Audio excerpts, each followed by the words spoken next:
Good evening. Welcome to Southeastern 16. I'm your host, Chris Lee, joined by Chase Robinson. We are here to react to a slew of SEC games. I think we talked about the 4 morning games, and so we'll talk about a little bit about the rest of them, some huge contests for the SEC this afternoon tonight. As we do this, Clemson and LSU still playing. LSU is holding a 7-point lead with 4 minutes left. We're going to get into all the games. As always, we welcome your super chats, your questions, those kind of things. We are brought to you by FanDuel, which has player props, same game parlays, and an SGP menu that is deep and impressive, so you can really build some fun combinations around player performances and game outcomes. FanDuel's got you covered with competitive odds and betting. Tons of betting options. Just remember to bet responsibly and have fun with it. Thanks to FanDuel for sponsoring our channel here. Chase, boy, let's start here. As Clemson punts away to LSU. LSU have a chance to I'm not assault the game away here because 4 minutes is a lot of time, but certainly in the driver's seat out in Clemson, South Carolina. But the talk of the day, maybe the story of the weekend is the state of Alabama football, with Auburn getting a big win last night. And today, I'll be honest, I was floored that Alabama got beat by Florida State and got beat that badly. Florida State just took control. As soon as Alabama scores that touchdown, they answer back pretty quickly and really was in the driver's seat pretty much all afternoon. I did not see that one coming. I know that Thomas Castellanos is a really good player. But man, that was a shocker to me. I really had bought into this Alabama team, and I don't think it's over for them, but man, it is so much harder to see the path to their season that I thought they could have going in. And by the way, the running game just killed them. They couldn't establish it. They couldn't stop it. Yeah, no, you're right. And look, Florida State's much better than I think we all thought, but you then look at Alabama's response defensively to what Florida State was doing, and they couldn't stop them. I felt like there wasn't a lot of adjustments on the fly that you usually see in game. I feel like there wasn't a lot of that from the Alabama defense. That first drive of the game, Chris, I mean, I watched that. We've talked a lot about Alabama, and they're we talked about this could be a championship type team.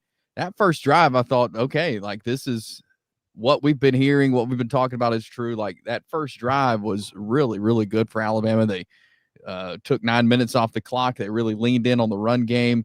And I think they ran it 12 times or something in that first drive and went down and scored. And then we didn't see them go back to that the rest of the game. And I don't understand that.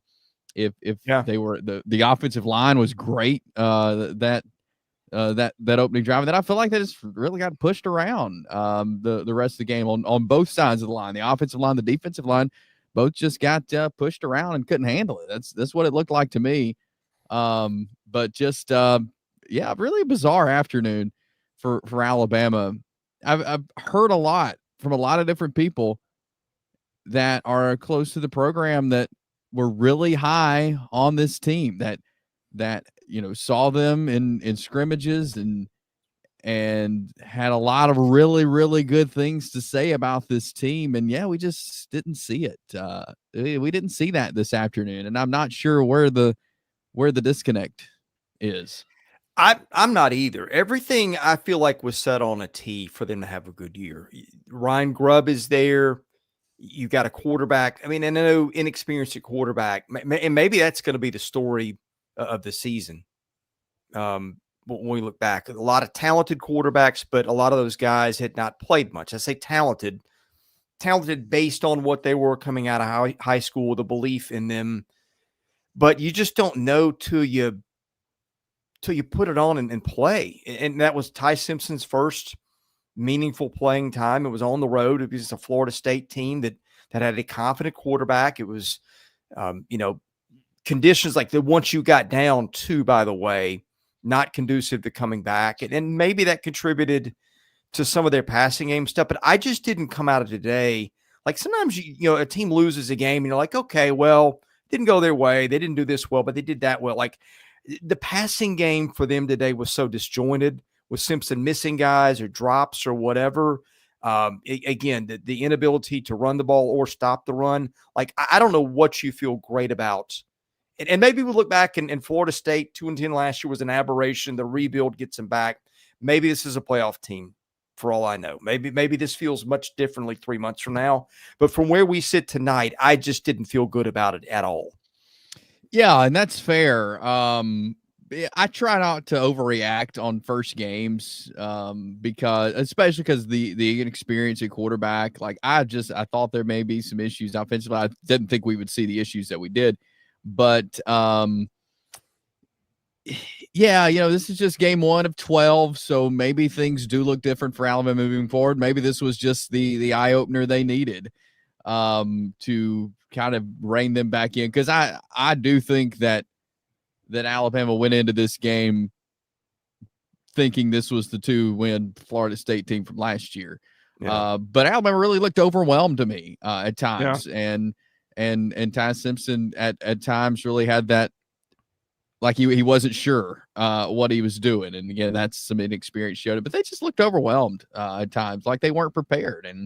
And that's what can be an issue moving forward, past the skill, the adjustments, whatever. If you go into every game and you are unprepared and overwhelmed, that's what's going to get you. I think the talent's there still. I think the talent is there for Alabama to have a really good year, but they've got to be prepared every week for these games. There were several reasons I was big on them, right? I mentioned a few of them already. I thought in the trenches, they were set to be really good. I had a lot of guys who are, high round, like first round type NFL prospects on both sides of the line of scrimmage. That is usually a great starting point. I had a lot of guys back, building program culture and consistency. I just thought they checked a lot of boxes, but that's all on paper, man. You got to show it on the field, and they just didn't tonight. A 9-time champion, taking a little joy in it. Said he should have kept his name as Keep Kalen in Tuscaloosa. Thank you for your super chat there. I got a couple more. And sorry, we were going to try to go live early this evening, just couldn't do it. So we're going to wrap up a bunch of games at once. We will get to the other ones. Our buddy Sam. Ty Simpson is a paper 5-star, 3 years, and he looks awful. Okay. Yeah. Hey, first start. We'll see how that goes. Did he not kind of light it up in fall camp? Am I dreaming that again against a defense we thought was pretty good? Yeah, all indications. Yes, he did. That's another thing. Like it's not something's not adding up. I don't know what it is. Because again, I talk to people, on the radio, on my radio show almost daily that are insiders at Alabama. And yeah, from what everybody has said to what we saw on the field today, like there's a disconnect somewhere. Yeah. You do morning radio in the state of Alabama. What is your Monday morning going to be like? Well, thankfully, I'm not going to have a Monday morning. That's right. Because I'm off for Labor Day. So it'll be another day for everyone to take a deep breath. So I think that it falls at a good time. But yeah, a lot of people, there's going to be a lot of Alabama fans who are they're not going to sleep well tonight because of what they saw. So I think and some of it's overreaction. That's just it's college football and fans do that. But I think there's some cause for concern. So I think there's going to be a lot of concerned Alabama fans who are be ready to see Alabama take the field again next week. See what they can do. Okay, Clemson is going to have a shot to tie. It's got good field position around midfield after LSU has punted. So we will wrap that one up. I think when it's over, we may react live as that's going down to the wire here if Clemson can get in scoring position. But let's see. A lot of games we've not hit today. Earlier, of course, we hit the 4 games in the morning window. That would be Texas, Mississippi State, Kentucky, and Tennessee. So if you want to hear our comments there, we've got those. Other games that are in the books or practically in the books. Ole Miss is Ole Miss going to tack on more points, leading 56-7? It might over Georgia State. That's kind of Lane Kiffin's style. So that one, we're going to consider that all over. But the final, we've got Georgia and Marshall, kind of a ho-hum game. Georgia in control of that one the whole way. We've got Florida and Long Island, 56-0. Florida wins that one. Oklahoma 35, Illinois State 3. Texas A&M had a little bit of trouble with UTSA. We kind of called that one out as one you might watch. A&M wins that one 42-24. And Arkansas blows out Alabama. A&M 52-7. Vanderbilt handles Charleston Southern 45-3. Oh, okay. Clemson has just gotten a first down inside the LSU 40. Chase, let's pick one. Where do you want to go next here? I don't know. You look at a lot of these games, Florida, Georgia, Oklahoma. These are games we all expected them to win handily. Ole Miss, another one of those. A&M, like a team's taking care of business, and I think that's good to see. John Mateer had a good afternoon with Oklahoma. He was 30 of 37, 392 yards, 3 touchdowns. So a good debut for him at Oklahoma. And DJ Lagway got some playing time and then some relief. That one, as you mentioned, they won 55-0, but Lagway 15 of 18, 120 yards, 3 touchdowns. So, just in these games, they take care of business, get a little momentum, and get a chance to get a lot of these guys in. Tell you what, let's we'll super chat. Next super chat, tell us what you want to hit. We'll hit that. And in the meantime, I think let's keep an eye on LSU and Clemson here. As Clemson has now got a 2nd and 7 at the LSU 17. And add a couple more yards to that, it'll be 3rd and 5 here for Clemson. LSU's got a shot here to redeem the SEC's day a little bit. Yes, they do. Yes, they do.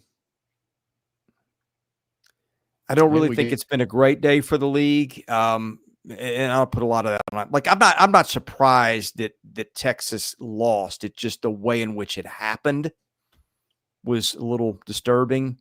Same for Alabama, although I was surprised Alabama lost. But hey, you get this one back.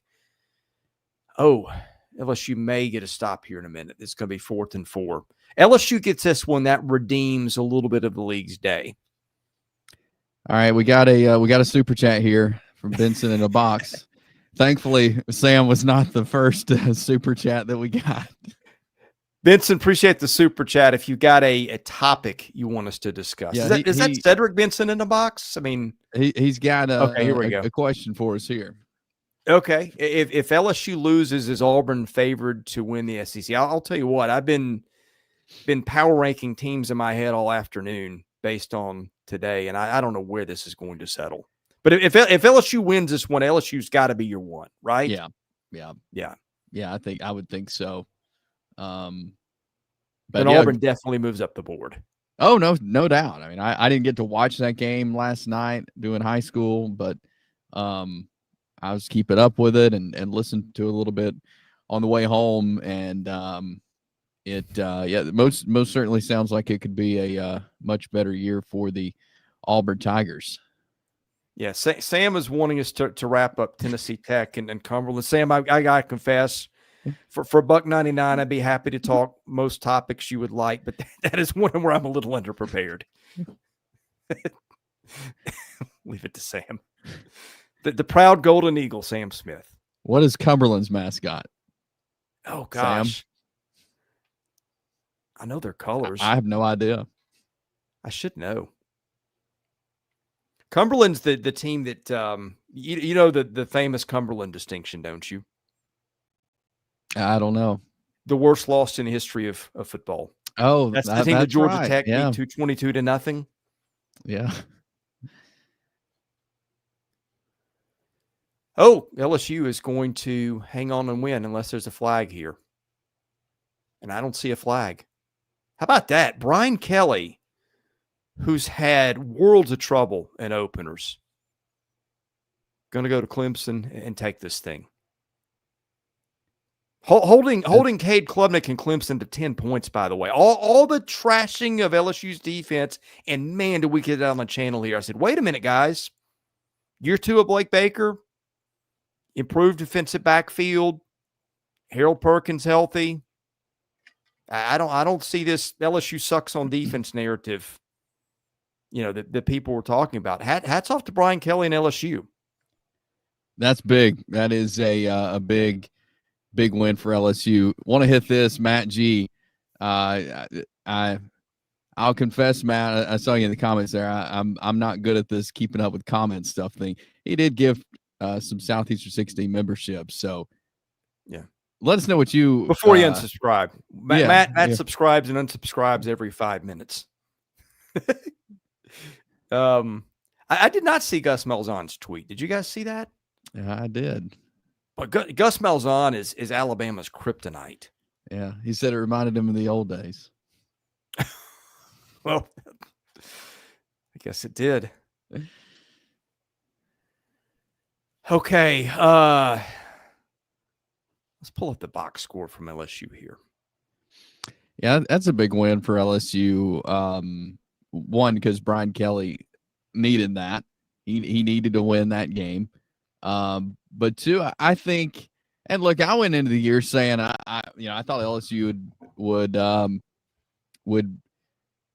get to the playoffs, but be kind of that last team out of the SEC in. But maybe not. They looked good tonight. They looked poised. Garrett Nussmeier was hitting targets. The touchdown that didn't count because they said they said it was incomplete, which I thought was a touchdown, was just an incredible pass and catch. That's big for LSU to go there and get that win.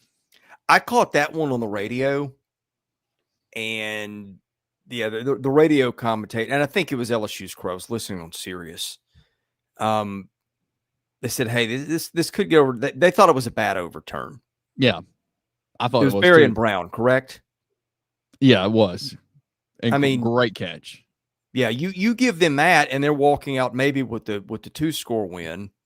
It is what it is. But like you hold Clemson to 261, and again, everything was set up here. I'm not going to say for LSU to fail, but there were some concerns, right? You're breaking in 2 new tackles against that defensive line. You're on the road. You've not been good in openers. And LSU just turned the tables on all of it. And I think maybe the biggest takeaway over the weekend in a positive sense for the SEC is we know LSU is capable of putting up a lot of points and yards with those weapons at receiver. I think their receiving room, with apologies for a lot of other good ones, if you consider the depth, if you want to go down a little to the second team, to Barry and Brown, guys like that, I think it may be the best in this league. You get a lot of teams got an argument. I'm not saying it is. I'm just saying, if LSU ends the season with the best receiving core, I would not be surprised. You got a first-round quarterback, and now you got a defense under Blake Baker that really was one of the biggest questions of the team, and they stuck it to Clemson tonight. Yeah, they did. That was big. William makes a good point here. It's going to look good for LSU because Clemson won't lose again with that schedule. That's a good point. And because Clemson has a very good chance to win a lot of football games this year. And we've talked about our playoff predictions, and I think Jay and I did that. We both had Clemson making it to the playoffs, winning the ACC.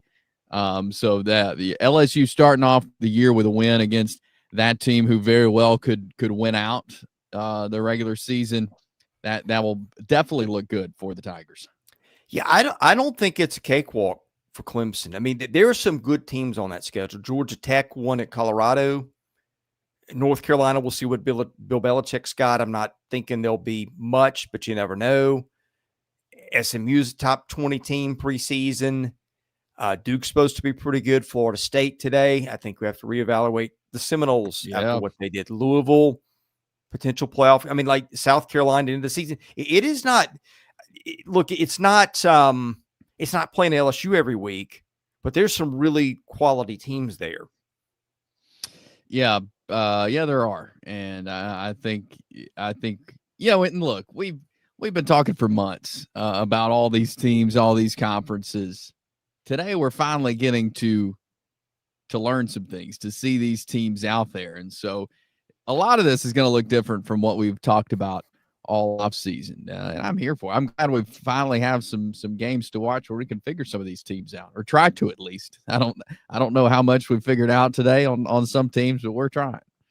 Yeah, LSU got a little bit of a ground game tonight. Caden Durham 17 for 74 and a score. Again, considering what it faced, that's a pretty good number.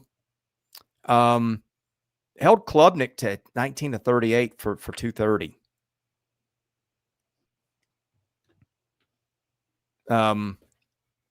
Yeah, I mean, just really, really good night for them all the way around.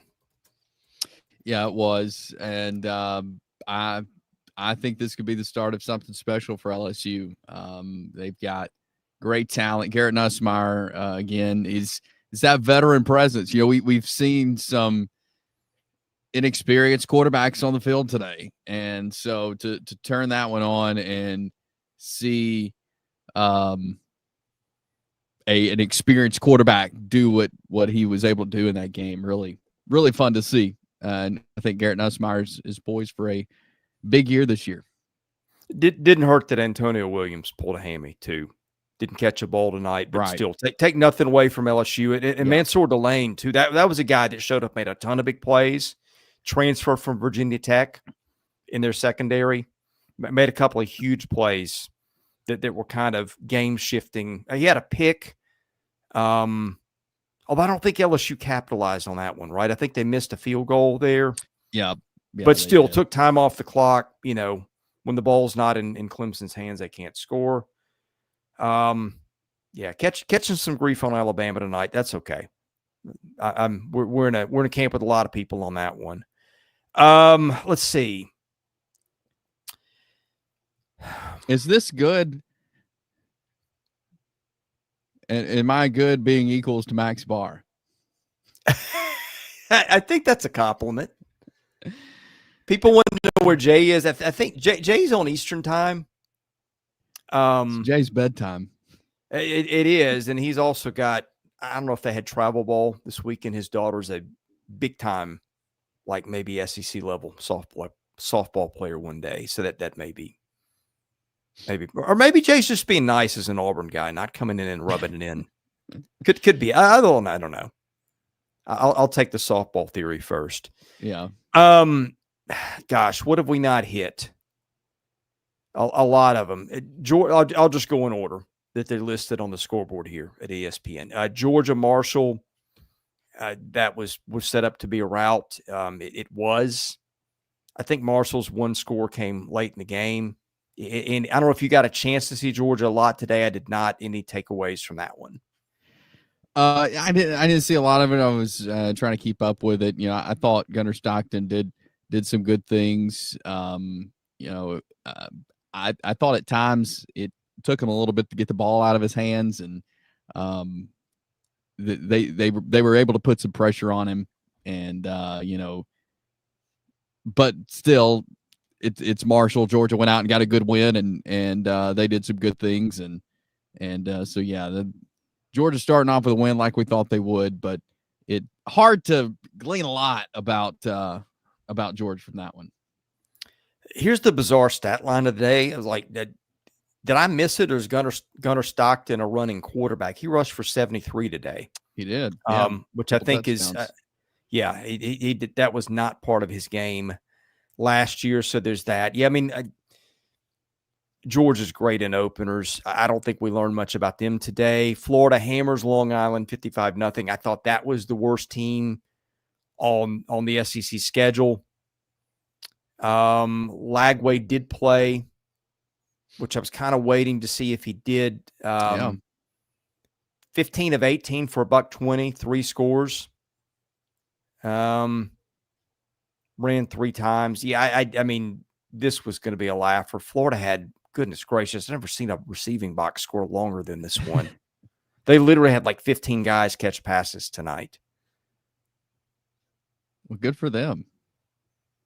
Yeah. Nothing to take away from that. Illinois State, Oklahoma. Really good night for John Mateer. As we pointed out, Illinois State is one of the better FCS teams around. Ranked, 6th in the preseason for whatever that's worth. But I think you got everything you wanted out of John Mateer tonight, and the defense was really good. I think maybe Oklahoma's defense is one of the things that people have slept on a little bit. They're really good in the trenches, a lot of NFL-type guys. Oklahoma had to take care of business night. Yeah, they did, and a good night for John Mateer. I've been hyping up the Sooners this offseason, so good to see them go out and do what they did and get to play a lot of guys. They also have a pretty lengthy box score on when it comes to receivers. A lot of guys making catches. A good night for John Mateer and company. And I think stayed healthy too, which is good. Yeah. Let's see. Most of these games were kind of laughers, which is kind of what we thought. There were like a half dozen games we circled as, okay, this is a game to watch for a different reason. And the rest of them were blowouts like we thought. I mean, I guess Austin Simmons debuted tonight as the starter over Georgia State. Didn't think Georgia State would stick with them. But that is a team under Dell McGee that has pulled a surprise here and there. Did it to Vanderbilt a year ago. Ole Miss does what Ole Miss does, which is just beat the tar out of overmatched opponents. Kewan Lacey over 100 yards rushing tonight. Logan Diggs got in at the end of the game, got a score there. And they threw touchdowns to 4 different receivers, one of whom was not Caden Lee. So who I thought would be their biggest target. I don't know what we take away from that other than that Ole Miss is going to continue to do Ole Miss things on offense. And I guess here's the takeaway. The defense lost a lot of guys and held Georgia State under 200 yards tonight. Again, a team that's got some guys on offense who can play, some receivers, got a couple quarterbacks who've been competent. So I think that's a really good win for Ole Miss, doing it the way that it did it. So there's that. No, yeah, and they're going to be good offensively. We know that coming in. To me, the question all along has been, can they replicate what they did defensively last year? And obviously in this game today, only giving up 7 points. That's something big. So that's something I'm going to be watching. Is what is Ole Miss defensively like this year compared to last year? Yeah. All right. We'll take your questions, your comments, your super chats. We will hit these other games we've not hit. Also, if you leave us a super chat with question, comment, promise you we'll address it. Before we do, just a quick reminder to help out those who help the channel. That includes our friends at Game Time Sidekicks. This is the 40-ounce water tumbler that I've been drinking out of all day. Chase has got the one I drink my caffeine from. Hopefully we don't need that tonight. But anyway, Game Time Sidekicks officially licensed stainless steel drinkware, all SEC schools, 350 other universities, top of the market quality in terms of construction and ice retention, tons of designs and logos for each school, even a college vault line, everything from stainless steel sippy cups, tumblers, 40-ounce bottles, and shaker cups. SE16 gets you a 20% discount on your entire order. Just go to GameTimeSidekicks.com. Rockform also sponsors our channel, the world's most durable and strongest magnetic phone case, where you get extreme protection, super strong magnets, rock lock, secure mounting, the most durable and multifunctional phone case and accessories at Rockform. Quality is paramount, so you can expect the same military grade standards with their case accessories as you do the actual cases. Rockform.com, that is ROKFORM.com. SEC 25 for 25% off your entire order. Okay, Chase, I think one of the other games I said, this is kind of an in-between. I don't think it's a complete laugher, but it's not a game where I expected an upset. And it kind of played out the way I thought. Texas A&M and UTSA. The bad, UTSA's got an NFL draft pick of a running back. Robert Henry, I think this guy who ran all over them tonight. That's an issue for an A&M defense that had trouble against the run a year ago. Put that aside. The offense, you got to feel great about Marcel Reed tonight. I mean, I say great. UTSA is not a good defensive team. They make their mark on offense, but he throws 4 touchdowns, no picks for 289, rushes for 39, and probably the standout KC Concepcion. We talked about how they needed speed on that offense. They got it there, and also they got an 80-yard punt return from him. Yeah, and that was a good win for A&M. And, Marcel Reed was 22 of 34, 289 yards, 4 touchdowns. They need a big year for Marcel Reed, and that was a good way to start it off. And, this is a strong group of running backs. And to add Marcel Reed in that group is big too. But they hit Craver, Concepcion, and these wide receivers and really got them going as well. Because, again, they really had to rely on the run game last year. They did not have any big play guys that they could rely on, pass catchers downfield. So for them to be able to really get in and use those wide receivers today, I think was really good for what they're going to have to do this year and Ryan really relying on that, not just relying on the run, but also bringing in the pass game as well. Yeah, let's see. Next week they've got, I think they get a layup, but who? No, wait. Next week is 2 weeks from now is Notre Dame. That's going to be a big one. They get Utah State next week, so that'll be a warm up game before a big one that might have some playoff implications. Yeah, it very well could, and so it's a good start for Texas A&M. Got a little momentum. I think momentum is big, and they definitely got some today. All right, 9-time champion says Ryan Williams will never be 17 again. I think his age 17 season was better than his first one as age 18 today. Yeah, he's got a concussion. As Kalen DeBoer addressed after the game in his press conference that he did suffer concussion late in the game today. So I don't know what that'll look like for him moving forward. I think he had like 5 catches today. Nothing huge, but yeah, he'll I'm sure be out next week with the concussion. Matt says Kentucky's the best team in the country. Hey, it was a crazy week for power rankings. We could see some stuff on Monday. Matt will consider Kentucky for the top spot. That consideration may be for half a second, but since you left us $2 super chat, we'll do that.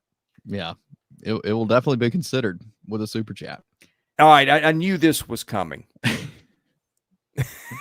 Yeah. If there's one thing I was pretty sure was going to happen tonight, that was going to be Quinn showing up with the super chat in light of Alabama. Bama is back to reality for Bama fans, back to the Shula and Price days they go. WDE. Not ready to go there yet, but hey, I've been on the Kalen DeBoer train since it arrived in Tuscaloosa. I just thought everything was set up for him to win. He's had such a great record as coach. I do wonder about fit and disconnect, though. I mean, sometimes you can. I mean, and Auburn found out, right? With Brian Harsin, who'd done great things at Boise, but just wasn't going to work in that state. I do wonder. I have some doubts about that after tonight on the Alabama side. Yeah, and I think those doubts are valid. I'm not ready to go any farther because I do think he's a great football coach, and I don't think we're talking, and I don't think we can compare this yet to Brian Harsin by any means. But I maybe there is some concern there. but I'm not willing yet to go too far into that. Yeah. Let's see. We have not hit on a couple of games. Here's another super chat from 9-time champion. Oh, okay. We appreciate super chats. By the way, the ULM tweets I'm sure have been flying tonight. That is Alabama's next opponent. Of course, the reference would be Nick Saban, first year, lost to ULM. So another thing that Alabama gets to live through this week. Yeah. Yeah, there will be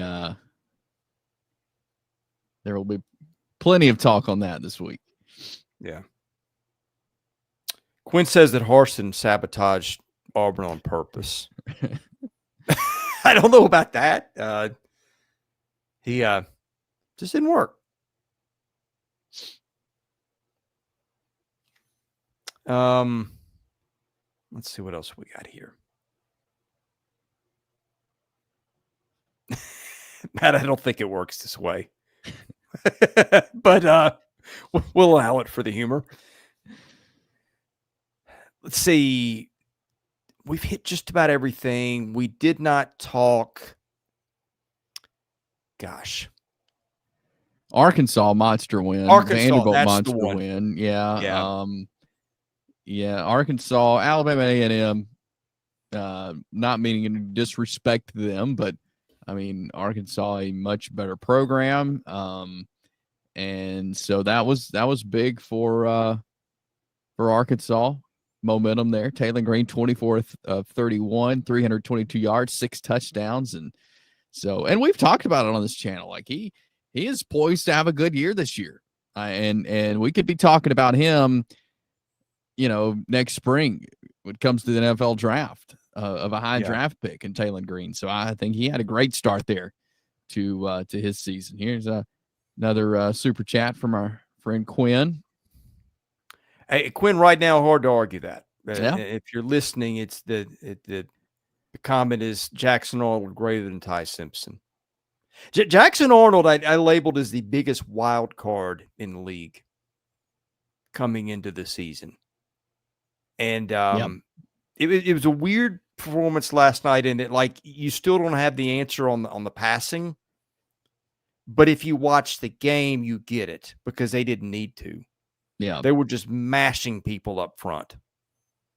Their running backs, those two guys had a good night. Arnold was unstoppable. So, if you're – and by the way, if you think power ranking teams is going to be hard Monday, how in the world would you power rank quarterbacks in the league right now? Yeah.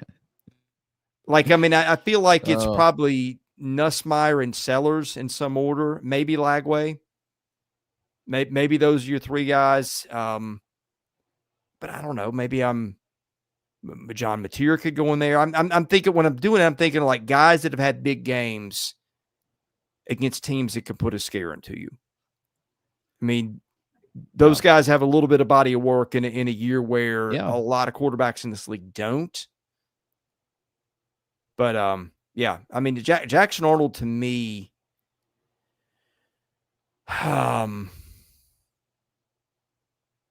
think going to have an argument when the SEC gives out its player of the week on Monday. Yeah. Yeah. And I think Jackson Arnold, and we talked about it, like it was just a weird year for him last year. But coming into a system where Hugh Freeze, is going to focus all of his time on that, on the offense, I think is very helpful for Jackson Arnold. You have to give my new Bama freshman a WD. Okay, I think Benson said earlier in the chat that his son or daughter is at Alabama.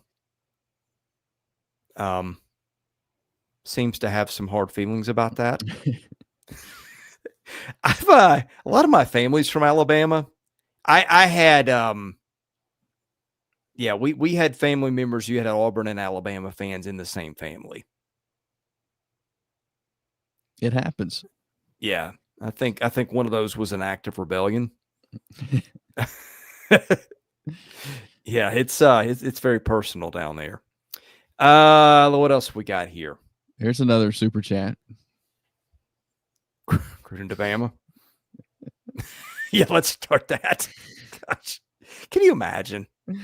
No, I could not. That I came up really the other couldn't. day, I think on Mike Bratton's show I was listening. I'd kind of dismissed that. Not Gruden to Bama, but just Gruden coming back in general. He's been out a while. Yeah. But I guess if Bill Belichick can come back, then Gruden's a lot that's younger a little than different. That's a little different. Yeah. Bill Belichick has a lot of success tied to him. Yeah. I mean, Gruden did win a Super Bowl. Yeah. That's true. That's valid. Yeah. What does Alabama do? Well, first of all, here's the thing, okay? The money is not flowing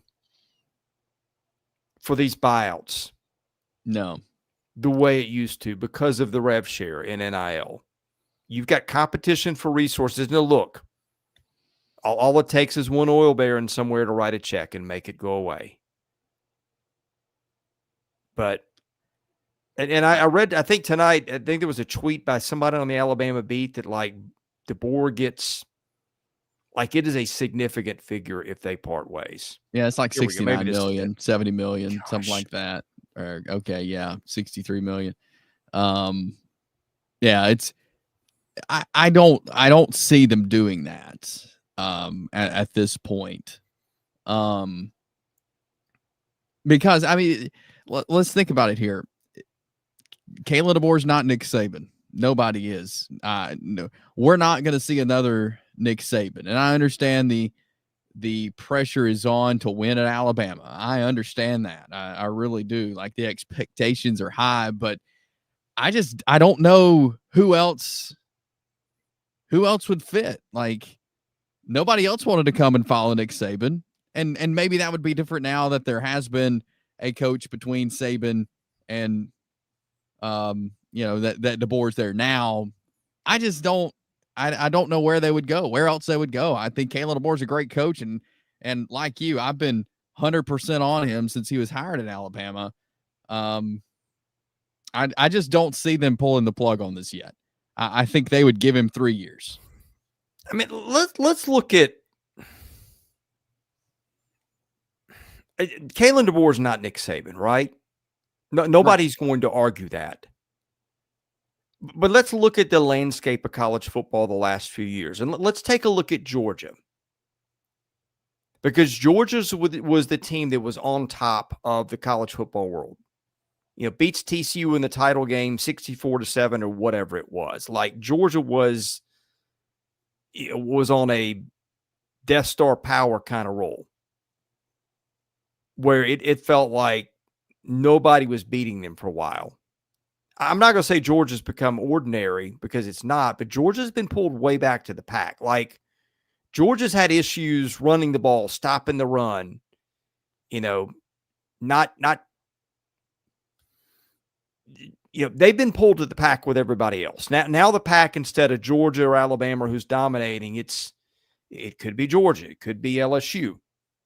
Could be Alabama in the right year. Could be Oregon.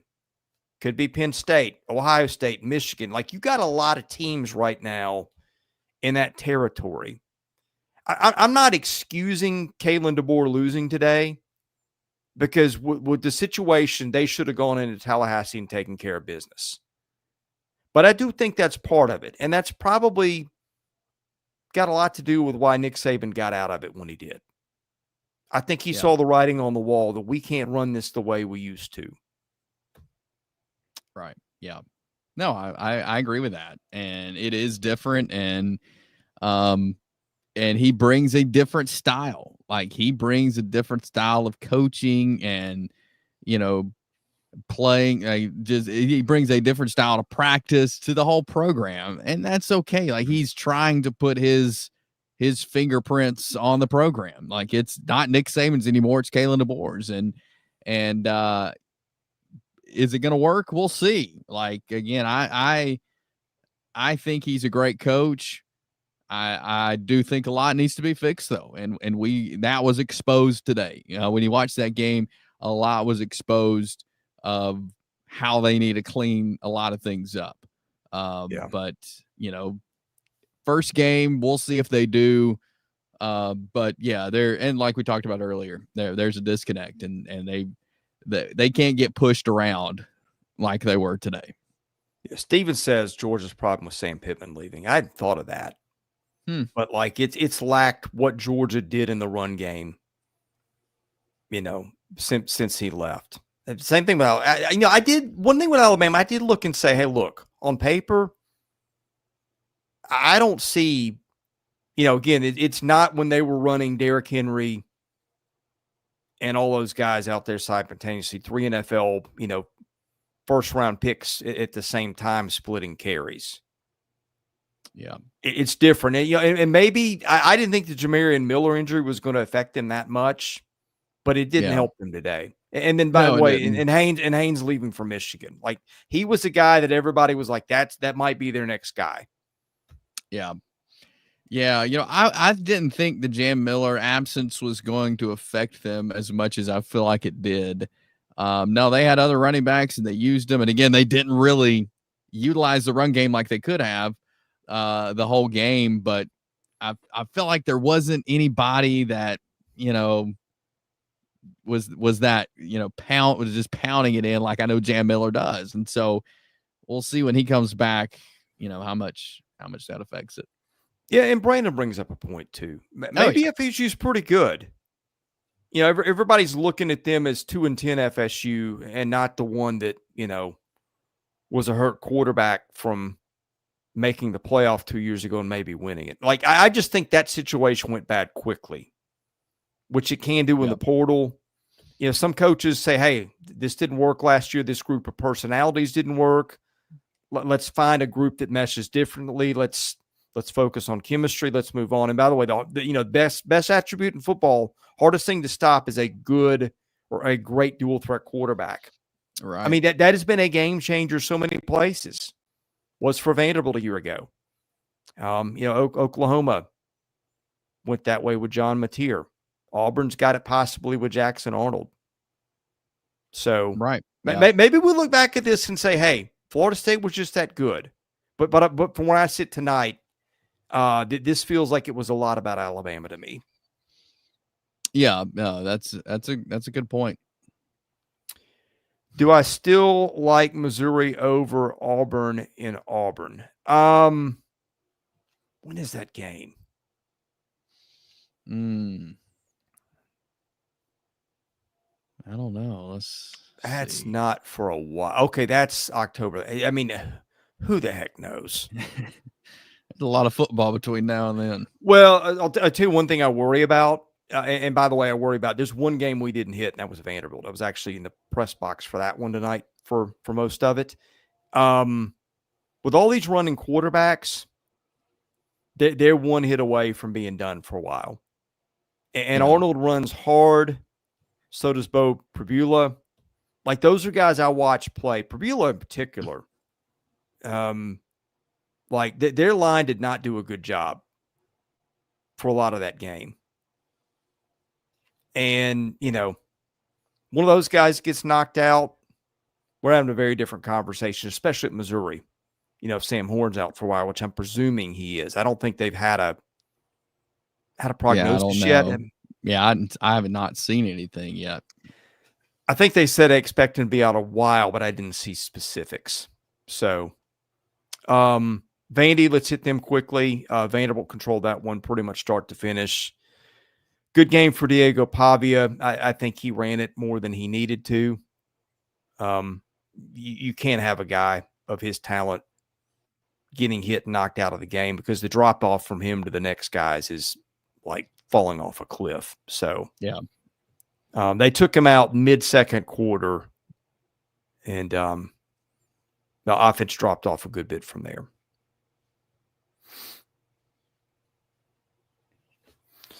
So anyway, we'll go at it a while longer. We'll take your questions, your comments, your super chats. Harvey Updike got brought into it. Oh, it's an interesting weekend in Alabama. Yes. I mean, this was the most predictable thing in the history of our shows. was you knew Auburn fans were going to show up en masse tonight, and they did. By the way, we love you guys. You're one of our biggest fan bases. It really enjoyed basketball season following Auburn and Alabama too.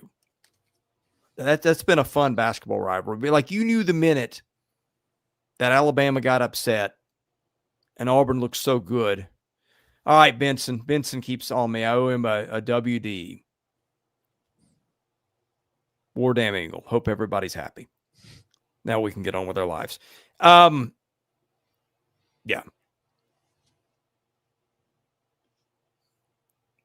To be in the talk radio business in that state next week. Does it doesn't get as inflammatory in your corner of the world, does it? No. Yeah. No, it doesn't. Other places, yes. Other places, yes. Oh gosh, I know some people in the Tuscaloosa market. I'm going to send out a text or two tomorrow and say, how's that going to go Monday or Tuesday? All right, 9-time champion was with the girlfriend and her family watching the Bama game. She and all her family are huge Bama fans. Very awkward. Hey, if you didn't get in a fist fight with somebody, you probably handled yourself well. Yeah. Yeah. You must have been able to really control yourself in that situation. Because I know some people can't. Like they would not be able to control themselves and really enjoy that moment. But hats off if you're able to not make any enemies. Let's see what we've got next week. All right. I don't think the schedule next week is as good as this week. We will have, in no particular order, Florida, South Florida. Okay, that's going to be more interesting than I would have thought, given what Alex Golish did with South Florida rolling Boise. Arkansas State, Wisconsin, MTSU. I think MTSU, which is now coached by Derek Mason, Vanderbilt's old coach. I think they lost to Austin Peay tonight. They did. Whew. They sure did, yeah. South Carolina State. You get the Kentucky Ole Miss revenge game in Oxford. How about that? Some SEC on SEC in week 2. I like that. I do too. Yeah, I don't see it for Kentucky this year there because I just don't know if they can score. Mississippi State, Arizona State, I think is suddenly a very interesting game. That one is in Starkville. LSU gets a tune-up with Louisiana Tech. Oklahoma gets Michigan. A&M gets Utah State. Alabama, as has been pointed out, gets ULM. Texas gets San Jose State. Vanderbilt at Virginia Tech. Auburn, Ball State. That'll be a laugher. Ball State got destroyed by someone today. And Georgia gets Austin Peay. And then we got Tennessee and ETSU. And where's Missouri? Oh, Missouri's got Kansas. So actually, it's not a bad week too. Like that's a half dozen games that are worth following at least. I mean, you could debate South Florida, but I wouldn't count that one out from being interesting. No, yeah. It could be. I think we got a good week too. I mean, there's going to be some entertaining games, I think, and I'm excited because some of the teams we saw today play some of these smaller teams are the ones that are going to get the better opponents in week 2. So I feel like we learned a lot about some teams today. We'll learn a lot about some teams next week when they go up against some of these larger opponents. All right, biggest. Let's just go whole week, okay? Because you and I haven't done a show. We didn't get to do the Thursday and Friday night games, and you weren't on with me this morning. Let's just reset the thing. 16 games in the books. What sticks out to you? Good, bad, ugly, indifferent. Auburn's better than I thought they were going to be offensively. I thought and I predicted them to win the game. I did. I thought the score was better than I thought it would be. I thought they were able to put more points up. They put more points up than I thought they were going to, and so that I think Auburn is better than I thought. I think Tennessee's better than I thought. What they were able to do today against Syracuse really impressed me, and I thought Joey Aguilar did some really good things. I'm excited to watch him more, and maybe Tennessee, is not going to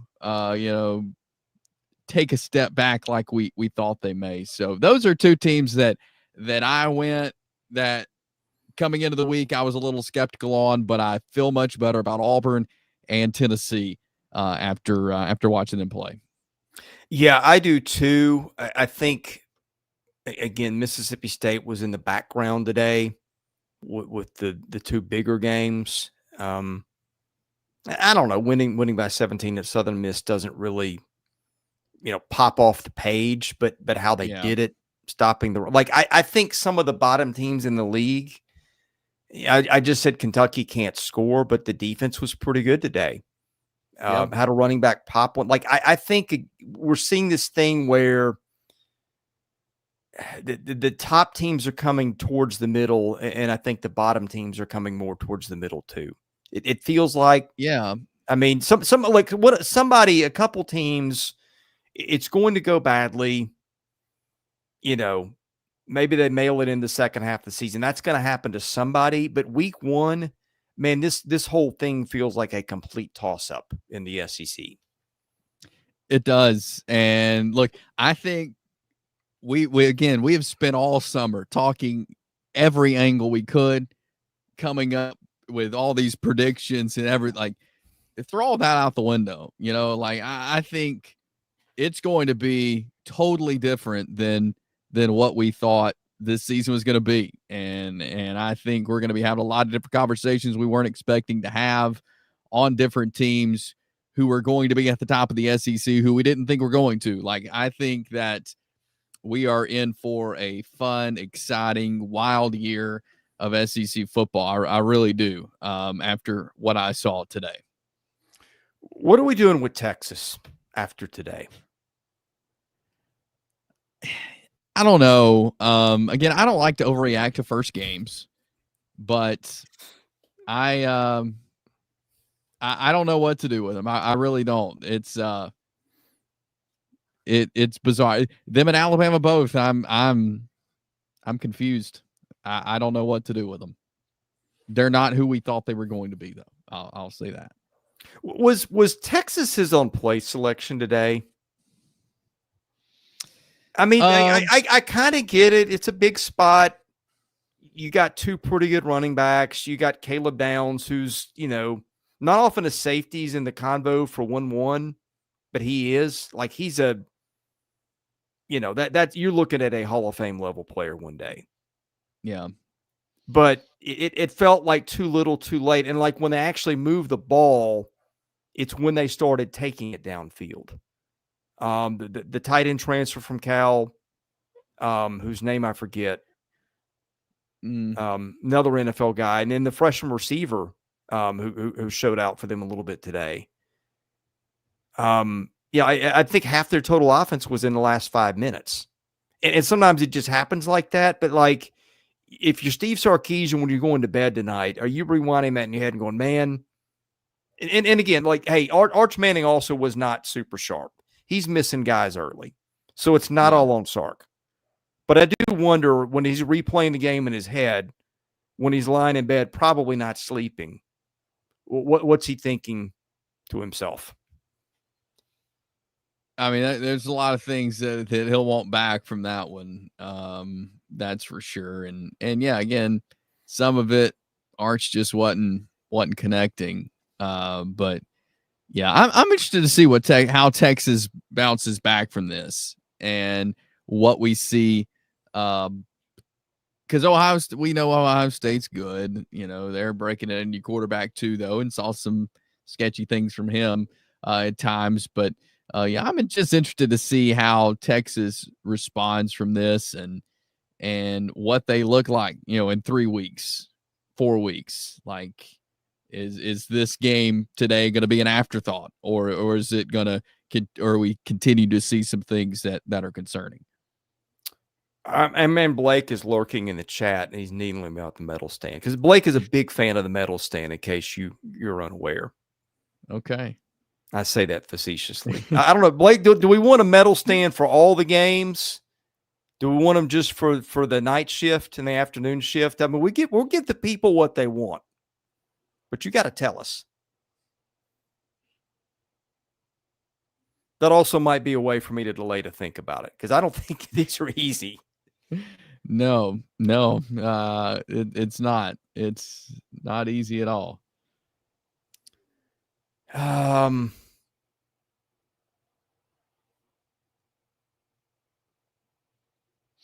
Let's do one for the whole slate. By the way, I misspoke earlier. South Carolina plays tomorrow. And I've been pretty confident that South Carolina will win tomorrow. But tonight is a reminder that, hey, week 1, throw it all out the window. Because a lot of stuff that you think you knew, you didn't. So, medal stand for Saturday. Participation trophies for everybody else. I assume that means he wants a medal stand just for today's games. Yeah. Okay, well, that makes it a little easier. Because now we can eliminate Jackson Arnold, who I think would have been on the medal stand. Yeah. That makes choice. Well, actually doesn't make it easier. It makes it harder. All right, let's get the list of candidates here. We'll do this right. We won't just throw names out to throw names. LSU and Clemson. I would, Nussmeier didn't have a big game, but he did do what they needed to win. Mansour Delane had a couple of big plays. I think he'd have to be, on the under consideration. Anybody else for LSU? Donovan.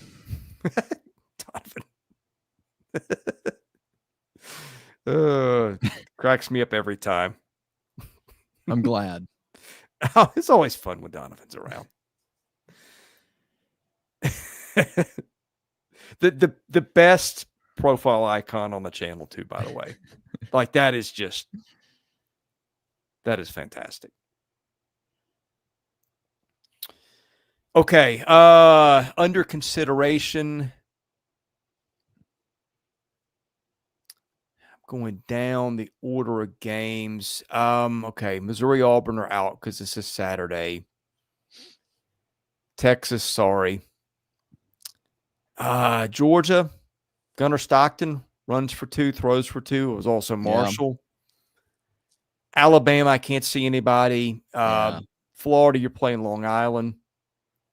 John Mateer's got to be on there. Yeah, John Mateer's under consideration, I think. Taylon Green, Casey Concepcion, Marcel Reed from A&M, Austin Simmons from Ole Miss, threw for 341. Joey Aguilar, he had some really impressive throws. Oh, he did. That thing down the middle of the field was a beauty. 247, 16 to 28, and he ran for 34. But did what he needed to do, for sure. Okay, so, that's a lot of names. We're not done. Okay, you've got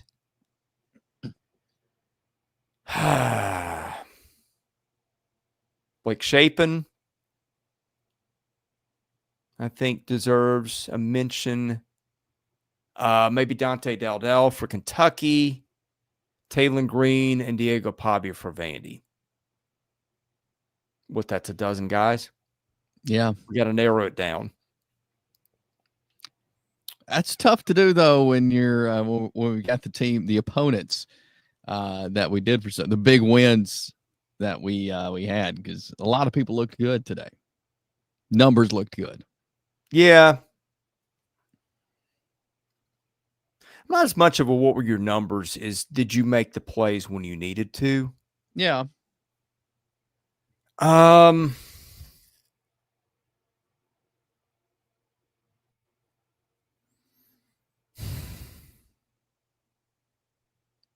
It's tough.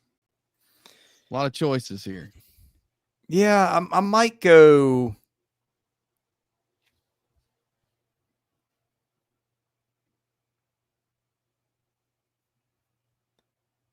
Feels like Joey Aguilar at 1 might be the right answer at gold. I would argue with that. No, I think that's good.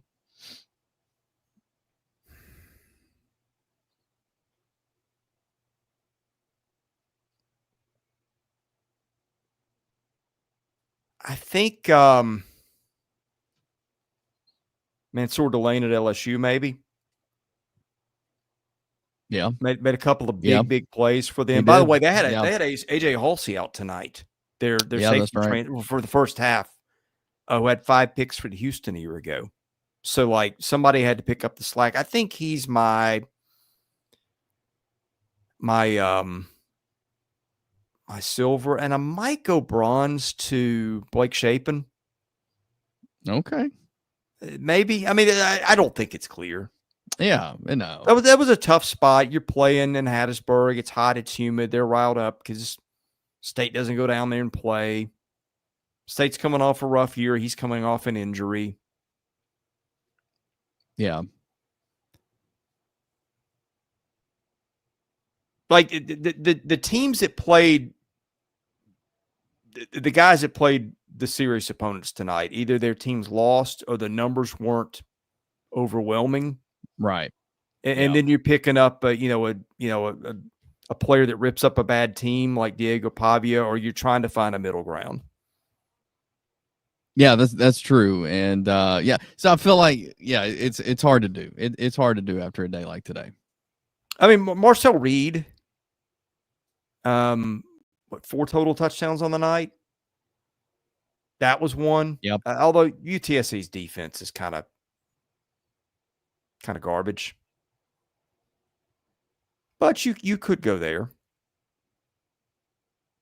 Oh, for sure. Yeah, I think he had a good game. Yeah, even against who they played, I think he got it done and made some good plays. Yeah.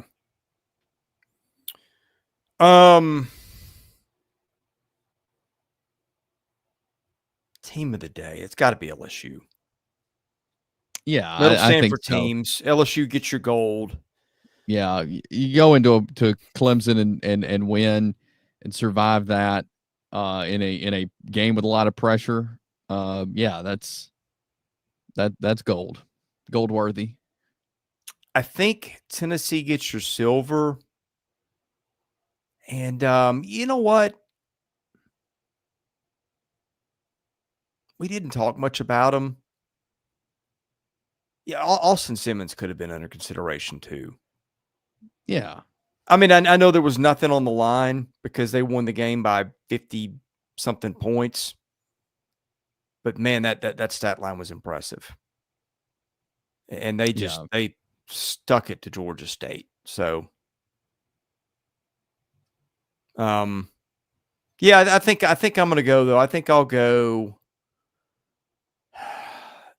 LSU, Tennessee, Mississippi State.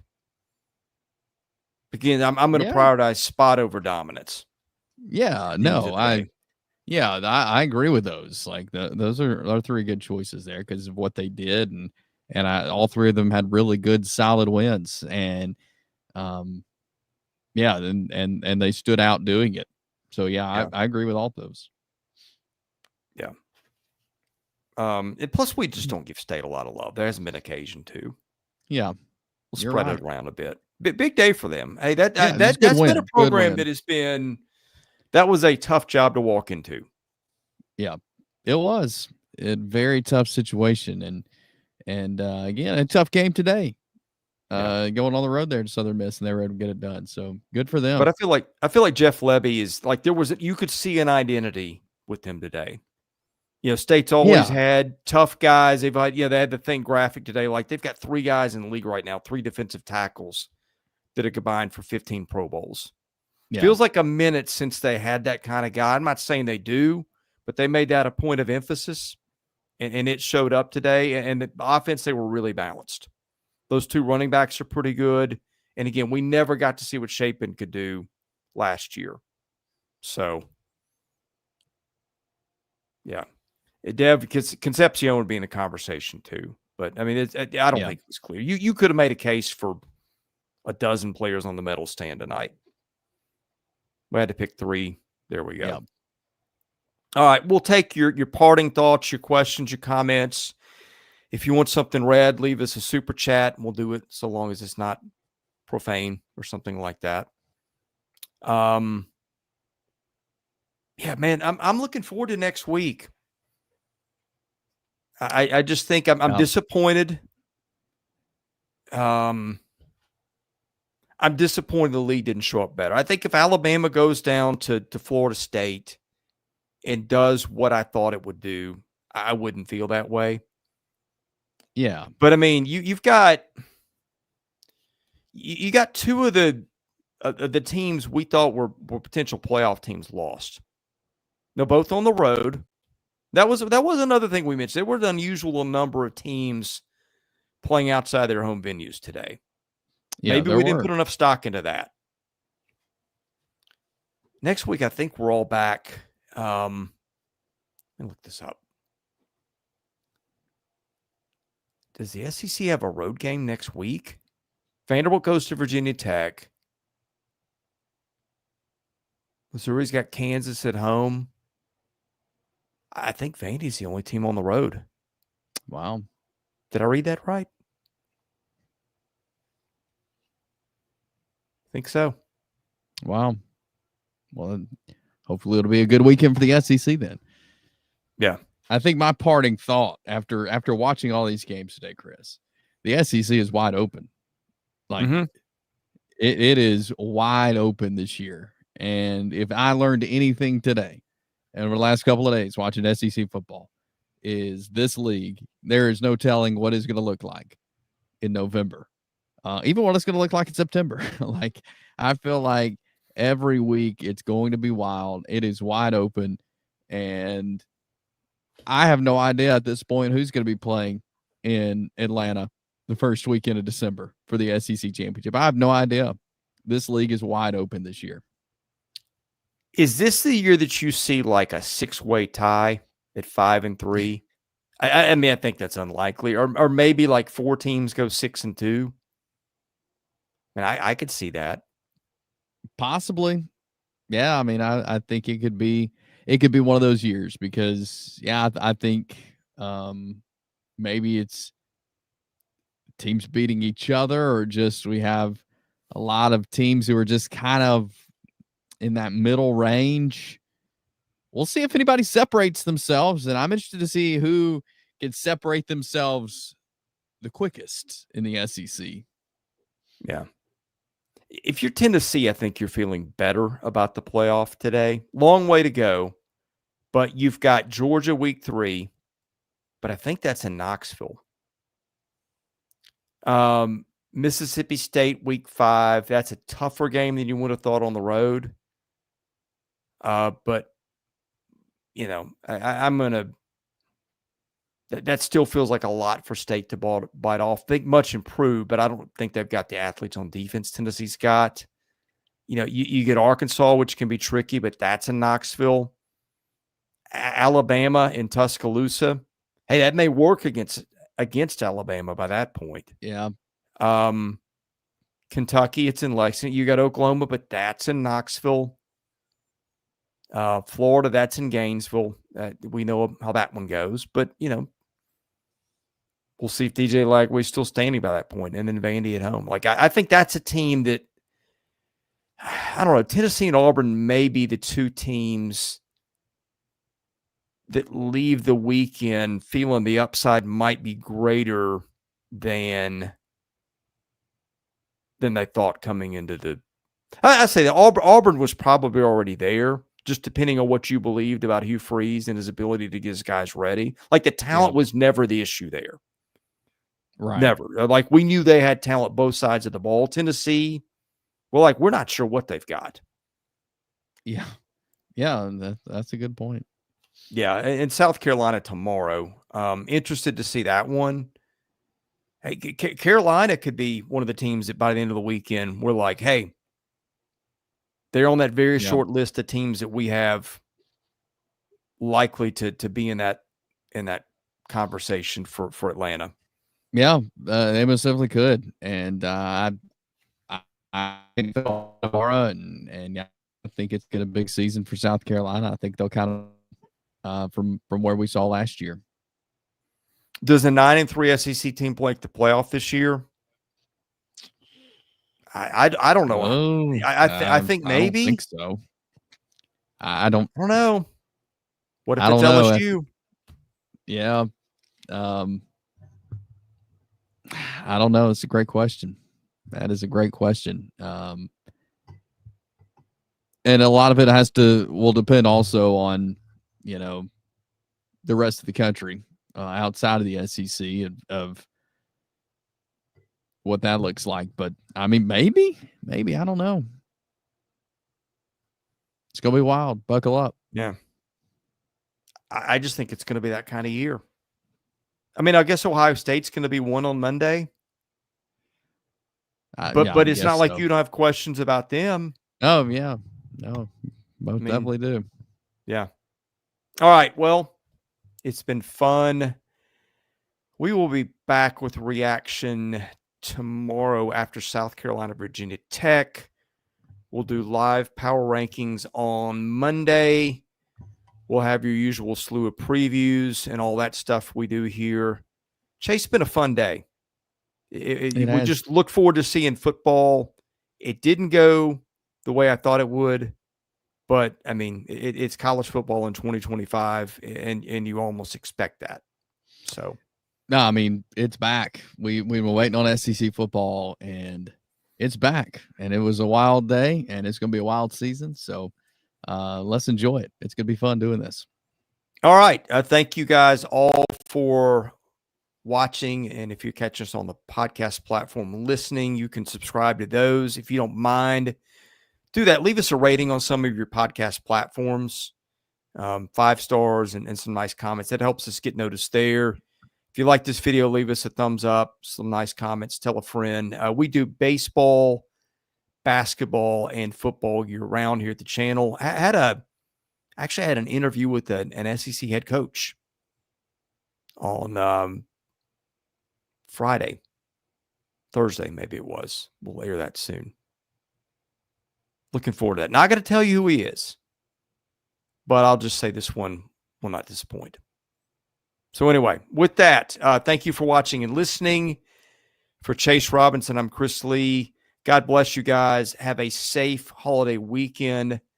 Thank you for listening and watching. We'll see you again soon at Southeastern 16, presented by FanDuel.